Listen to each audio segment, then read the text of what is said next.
Capítulo 6. O grupo logo se levantou após o jantar. O Sr. Parker não ficaria satisfeito sem uma visita antecipada à biblioteca com seu livro de assinaturas, e Charlotte ficou feliz em ver tudo o que fosse possível, e tão rápido quanto possível, já que tudo era novidade. Eles estavam ao ar livre no período mais calmo de um dia de banhos, quando a importante ocupação de jantar ou a de ficar sentado após o jantar estava sendo posta em prática em quase todos os alojamentos ocupados.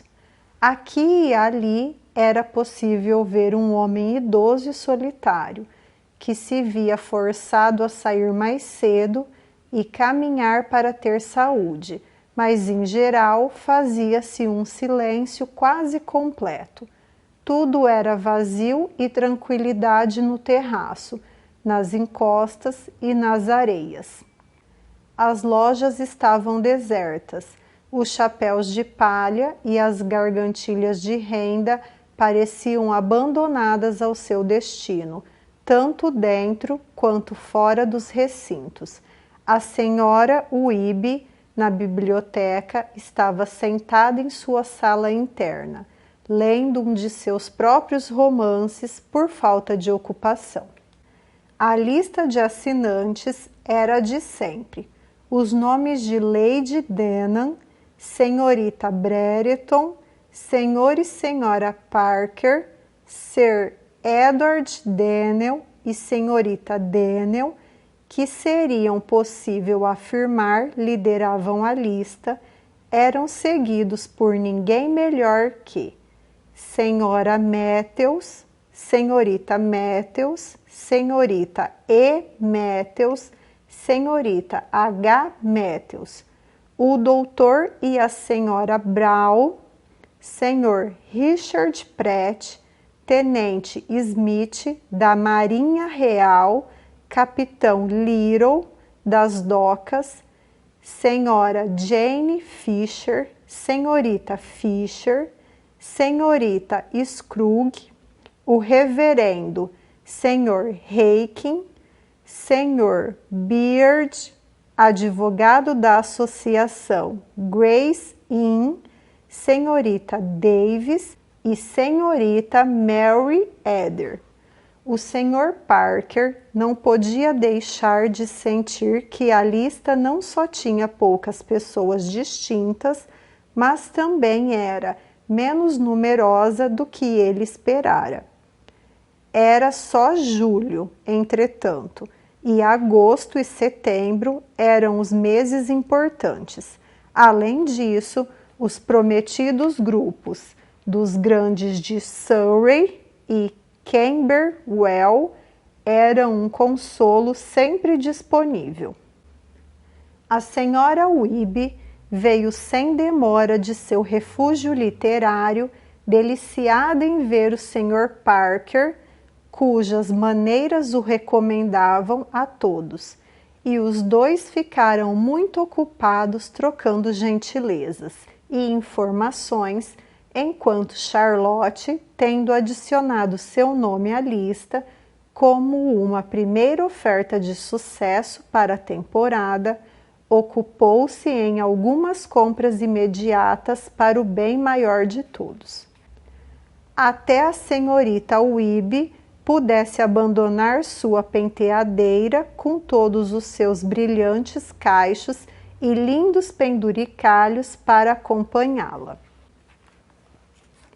A biblioteca, é claro, acomodava tudo, todas as inúteis coisas do mundo que não podiam ser dispensadas, e entre tantas lindas tentações, e mesmo com tanta boa vontade do Sr. Parker para encorajar os gastos, Charlotte começou a sentir que deveria se controlar, ou melhor, refletiu que os 22 anos não haveria desculpa para ela agir de outro modo, e que não seria bom gastar todo o seu dinheiro na primeira noite.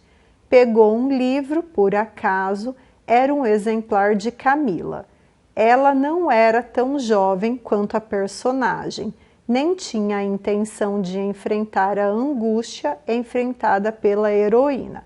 Portanto, deu as costas para as gavetas de anéis e broches, reprimindo outros desejos, e pagou o que tinha comprado. Para seu deleite particular, decidiram então dar uma volta na encosta, mas no instante em que deixaram a biblioteca, encontraram duas damas cuja chegada tornou necessária uma alteração. Lady Denham e Senhorita Brereton. Elas tinham passado pela Trafalgar House e de lá foram até a biblioteca.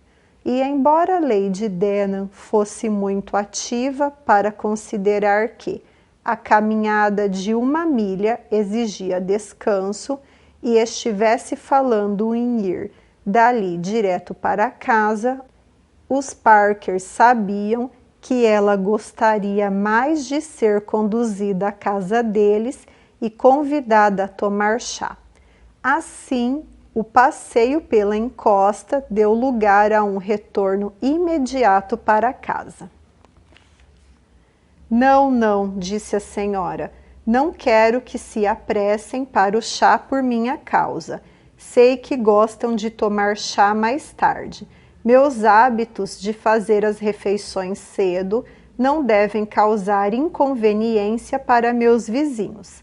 Nada disso. A senhorita Clara e eu vamos voltar para casa e tomar nosso chá lá. Não pensamos em outra coisa quando viemos.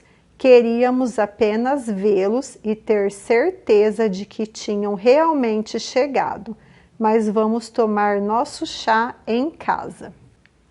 Apesar disso, ela se dirigiu à Trafalgar House e instalou-se na sala de visitas com muita calma, sem parecer estar escutando uma palavra das ordens da senhora Parker para a criada, quando entraram para que trouxessem o chá imediatamente. Charlotte ficou totalmente consolada da perda de seu passeio ao se ver em companhia daquelas pessoas que a conversa matinal lhe havia despertado tanta vontade de conhecer. Elas as observou bem. Lady Denham tinha estatura média, era forte, ereta e alerta em seus movimentos, com um olhar astuto e um ar de satisfação consigo própria, mas nada que a tornasse desagradável. E embora seus modos fossem diretos e abruptos, como os de uma pessoa que valoriza em si mesma a sinceridade, havia nela bom humor e cordialidade, uma civilidade e uma prontidão para ser apresentada a Charlotte e uma calorosa recepção para seus antigos amigos que inspiravam a afeição que ela parecia estar sentindo. E quanto à senhorita Brereton, sua aparência justificou tão completamente os elogios do Sr. Parker que Charlotte pensou que nunca tinha contemplado uma jovem tão interessante e adorável. Elegantemente alta, harmoniosamente bela, com uma pele muito delicada e doces olhos azuis, modos suavemente modestos e ao mesmo tempo naturalmente graciosos. Charlotte só podia ver nela a mais perfeita representação de todas as heroínas que fossem as mais belas e encantadoras, em todos os numerosos volumes que eles haviam deixado para trás nas prateleiras da senhora Webbe. Talvez essa impressão se devesse ao fato de ela ter saído havia pouco de uma biblioteca circulante, mas Charlotte não era capaz de dissociar a ideia de uma perfeita heroína da pessoa de Clara Brereton. O fato de ela estar em companhia de Lady Denham enfatizava tanto essa impressão de Charlotte. Ela parecia estar de propósito ao lado da senhora para ser maltratada. Tamanha pobreza e dependência, ligadas a tanta beleza e mérito, não deixavam dúvida na questão. Esses sentimentos de Charlotte não eram frutos de algum espírito romântico.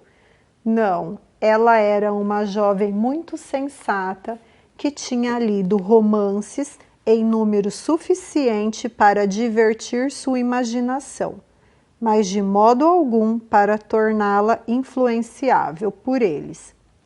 E embora ela se deliciasse nos primeiros 5 minutos em imaginar a perseguição que com certeza era o quinhão da interessante Clara, especialmente na forma da mais bárbara conduta por parte de Lady Denham, ela não relutou em admitir, observando mais um pouco, que as duas pareciam se entender muito bem.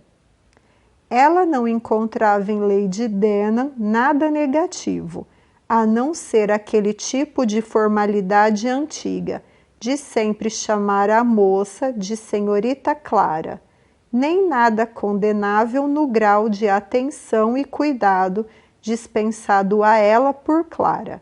De um lado parecia uma bondade protetora, de outro um respeito agradecido e afetuoso. A conversa se concentrou completamente em Sanditon, seu número atual de visitantes e as chances de uma boa temporada. Era evidente que Lady Denham tinha mais ansiedade ou mais medo de perder que seu coadjuntor. Ela queria que o lugar enchesse depressa e parecia ter muitas e sérias preocupações que os alojamentos ficassem, em alguns casos, subutilizados.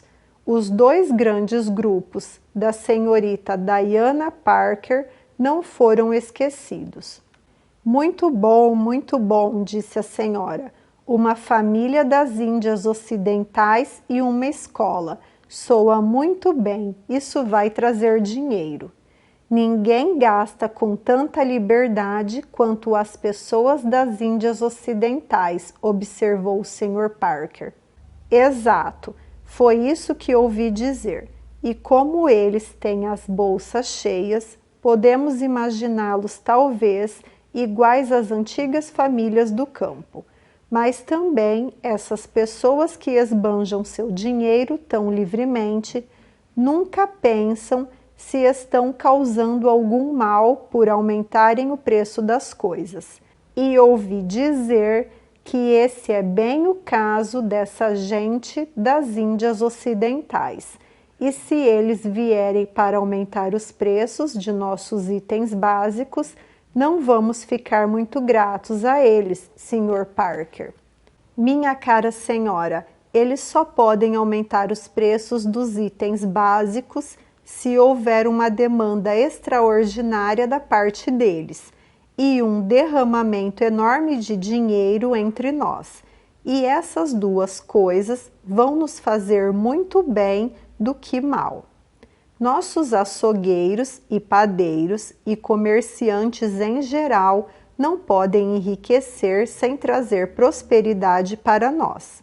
Se eles não ganharem, nossos aluguéis estarão ameaçados e proporcional ao lucro deles será o nosso no final das contas, devido à elevação do valor de nossas casas.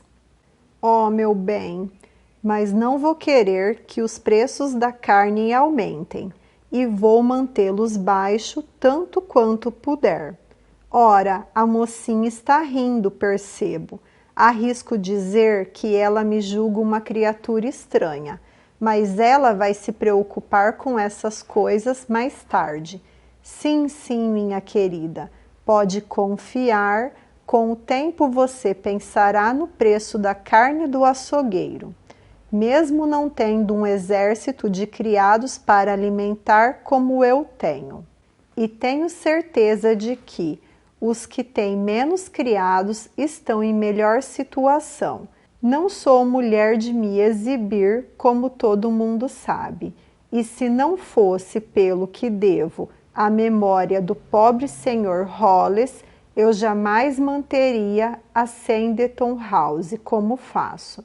Não é para o meu próprio deleite. Bem, Sr. Parker, e o outro grupo é um internato? Um internato francês, é isso mesmo? Nenhum problema com isso. Vão ficar as 6 semanas e, em meio a tantos hóspedes, talvez alguém esteja resfriado e queira leite da jumenta.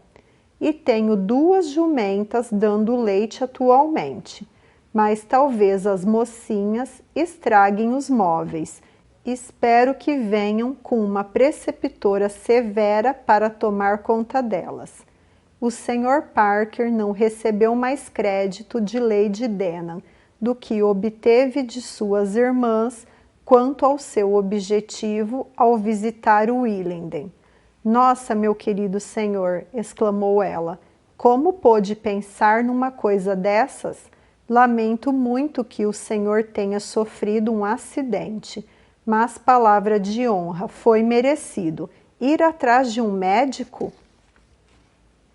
Ora, o que faríamos com um médico aqui? Estaríamos apenas encorajando os criados e os pobres a inventarem doenças se houvesse um médico por perto. Oh, por favor, não tragamos ninguém dessa tribo para Sanditon. Nós nos damos muito bem assim como estamos. Há o mar e as colinas, e minhas jumentas leizeiras. Eu disse para a senhora Webb que se alguém pedir um cavalo mecânico para se exercitar, podemos fornecê-lo por um preço justo. O cavalo mecânico do pobre Sr. Hollis, praticamente novo. E o que mais as pessoas podem querer? Vivi uns bons 70 anos neste mundo e não tomei purgante mais que 2 vezes. E nunca vi o rosto de um médico em toda a vida, por iniciativa minha. E acredito piamente que, se meu pobre e querido Sir Harry também não tivesse nunca se consultado com um médico, estaria vivo hoje. 10 pagamentos, um após o outro, nos tomou o homem que o mandou para o outro mundo. Eu lhe peço, Sr. Parker, nada de médicos aqui. Os apetrechos do chá foram trazidos. Oh, minha cara Sra. Parker, a senhora não devia, não mesmo. Por que fez isso? Eu estava praticamente me despedindo e lhes desejando uma boa noite, mas já que são tão amigáveis, acredito que a senhorita Clara e eu devamos ficar.